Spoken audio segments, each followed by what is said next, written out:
What's up? It's Mikhail Kush and welcome back to my studio. Recently I was contacted by a client to create a karaoke version of Daylight by Harry Styles, which came out like 2 days ago. Now this is from Harry's highly anticipated album Harry's House, and I think it's going to be quite a huge record. So let's jump in and I'll show you how I remade the track.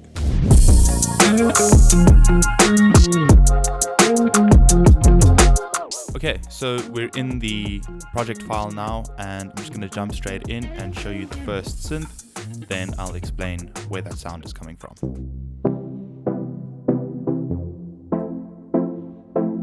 So this is by far the most important sound in the track.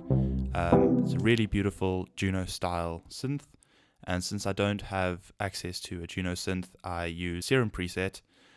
Basically just went onto Splice, searched Juno under the preset section, and then found this synth by Fabian Mazieu.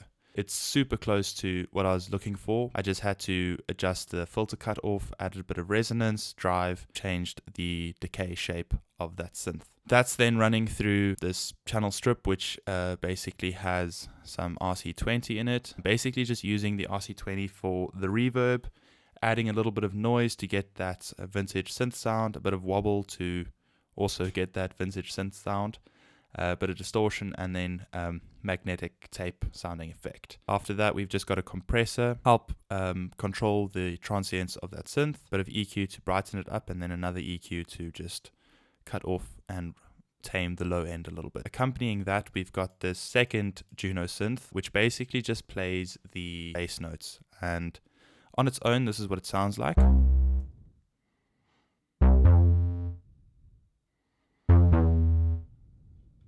Now that with the main Juno sounds like this. It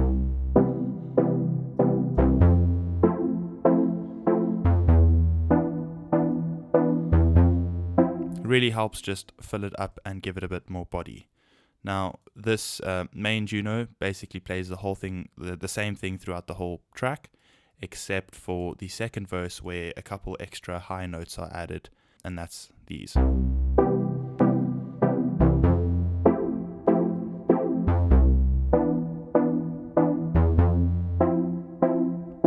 Cool. Then there's a small little accent that comes in from time to time. I'm going to unfreeze this real quick just so we can have a look at what the synth is actually doing. So it's basically just a very simple little one shot, right? I've then added a little bit of reverb from the RC20 again, an EQ to just shape it slightly differently, echo, and then auto pan to give it like a tremolo-ish sound, and then a little bit more reverb on the end just to help extend that note. I then froze and flattened that to basically create a lower octave of that. So took the same thing and just transposed it down an octave. The next part that was really tricky to figure out is this vocal chop sort of lead. And what's tricky about that is any vocal could have been used. They could have recorded something extra, or it could have been something from the main vocal. So I figured the easiest way to recreate that would just be to sing what I'm hearing and then process it accordingly. So that vocal chop sounds like this. And combined with all of the synths,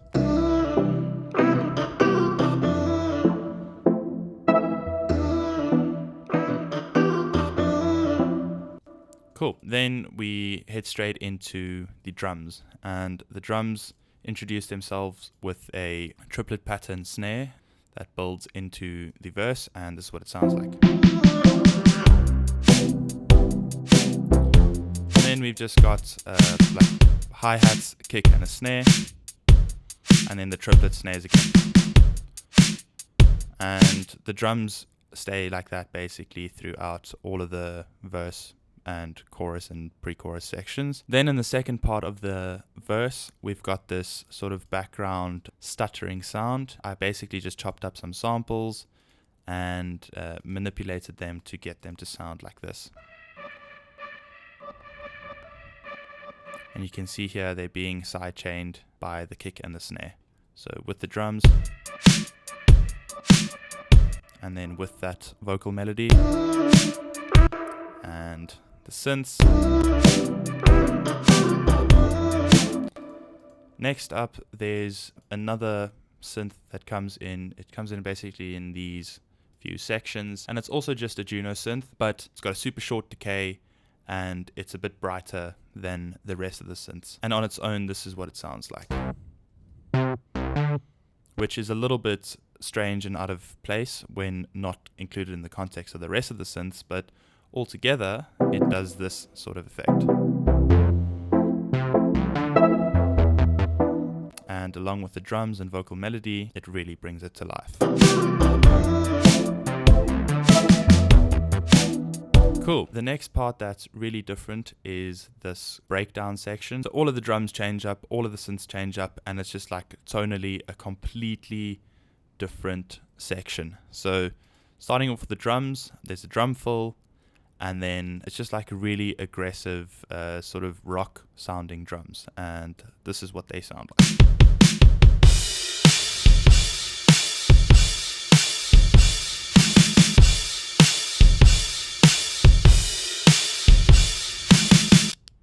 Cool. And then you combine that with these synths, and in the original, personally I feel like this was badly mixed, but it has to be intentional because there's no ways that they worked on this album and they were like, let's not really stress about the mix too much. But yeah, this is what these synths sound like individually, and then I'll play them as a group.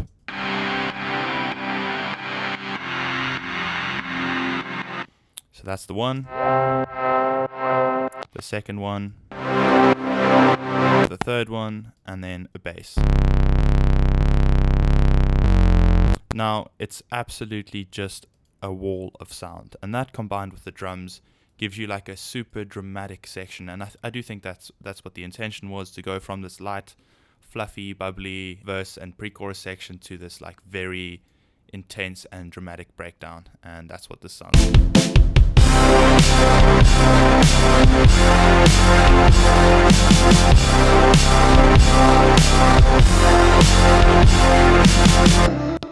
Cool. Now there's the background vocals. Fortunately, this track didn't have too many background vocals. It was basically just these oohs, and to create those I just recorded myself singing it multiple times, multiple layers, and then processed them with a bit of vocal bender to reduce or detune the formant, reverb to give it a bit more space, EQ to just carve out some of the frequencies that I liked and didn't like, and then a bit of fresh air to add a bit of brightness. So this is what the oohs sound like. And that combined with everything, it just really adds that impact that I was looking for. Cool. Now the second part of the second breakdown is a little bit different, fundamentally the same, but there are some material differences. And firstly, we've got this guitar fill, and I'm not sure if this was actually a guitar or if it was some sort of synth, but I found the easiest way to get the right timbre was to basically record it on guitar and then process it and basically squeeze the life out of it to create this thin but very impactful guitar fill. Now, without any processing, it's very like dry, and it just sounds like this. Right? Add the guitar amp on it. It's got a bit too much body, so I scooped that out over there.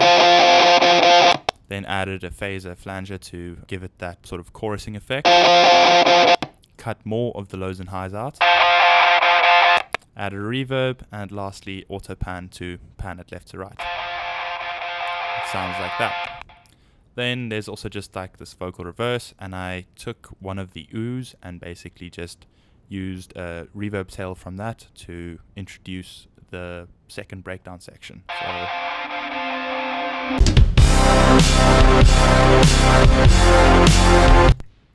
lastly, we've got like a electric guitar lead that comes in, and that was made by just playing the guitar, and I then processed it with a guitar amp, saturator, reverb, and driver.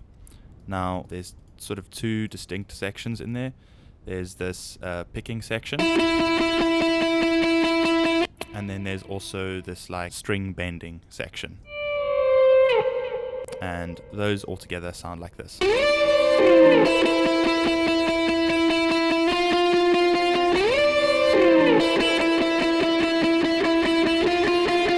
as this guitar lead progresses towards the end, the distortion becomes more intense, the reverb opens up and sort of swells a bit longer, and then we end in this like post-apocalyptic section here. And to create that, I basically just increased the decay time and the dry wet on the reverb and sort of just turned up the distortion a little bit more.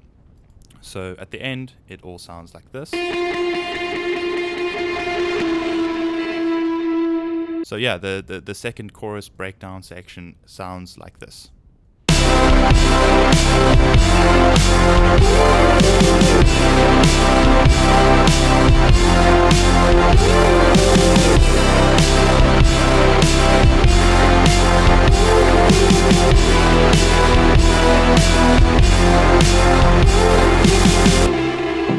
And then it goes back to the gentle Juno synth.